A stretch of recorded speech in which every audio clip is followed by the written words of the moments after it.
Hello guys, તો હવે તમે બધાએ ટાઇટલ તો જોઈ જ લીધું હશે અને ટાઇટલ જોઈને તમારા માઇન્ડમાં ઘણા બધા સવાલ આવતા હશે કે ભાઈ અચાનક કેમ સુગર કંપનીઓ નજરમાં આવી ગઈ. અચાનક તો એવું શું થઈ ગયું કે સુગર કંપનીઓના શેરોના ભાવમાં વધારો થઈ ગયો અને ભવિષ્યમાં હજી વધશે. સુગર ઇન્ડસ્ટ્રીમાં એવી રીતે શું હલચલ થઈ ગઈ, એની પાછળનું કારણ શું છે?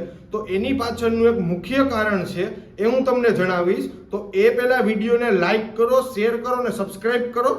વિડીયો છેલ્લે સુધી જોતા રહેજો. હું તમને જણાવું છું એનું કારણ કે એ વધવા પાછળનું કારણ છે શું. સુગર કંપનીના શેરોના ભાવમાં જે વધારો આવ્યો છે અને ભવિષ્યમાં પણ એના શેર રોકેટ થઈ શકે છે, એની પાછળનું મુખ્ય કારણ એવું છે કે રિસેન્ટમાં આપણી ગવર્મેન્ટ, ઇન્ડિયન ગવર્મેન્ટે ઇથેનોલ ઉપર જેટલા પણ પ્રતિબંધ હતા એ બધા પ્રતિબંધ હટાવી લીધા છે. હવે તમને બધાને માઇન્ડમાં થતું હશે કે ભાઈ ઇથેનોલ ઉપર ગવર્મેન્ટે પ્રતિબંધ હટાવી લીધા તો એનાથી સુગર કંપનીઓને શું ફાયદો, ઇથેનોલ ને સુગરને શું લાગે વળગે?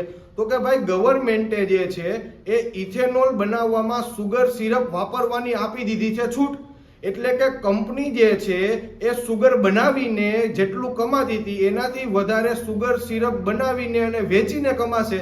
એટલે કંપની કમાશે એટલે કંપનીને થશે પ્રોફિટ, કંપની પ્રોફિટ કરશે એટલે કંપની થશે ગ્રો, અને કંપની ગ્રો થશે એટલે ઓટોમેટિકલી એના શેરોના ભાવમાં પણ વધારો આવશે. તમને બધાને ખ્યાલ તો આવી જ ગયો હશે કે ભાઈ સુગર કંપનીના શેર ભવિષ્યમાં કઈ રીતે રોકેટ થશે, એની પાછળનું કારણ શું છે, મુખ્ય કારણ એ તમને બધાને ખ્યાલ આવી ગયો હશે. પરંતુ ઘણા બધા લોકોને માઇન્ડમાં સવાલ હશે કે ભાઈ તો સુગર કંપની છે કઈ?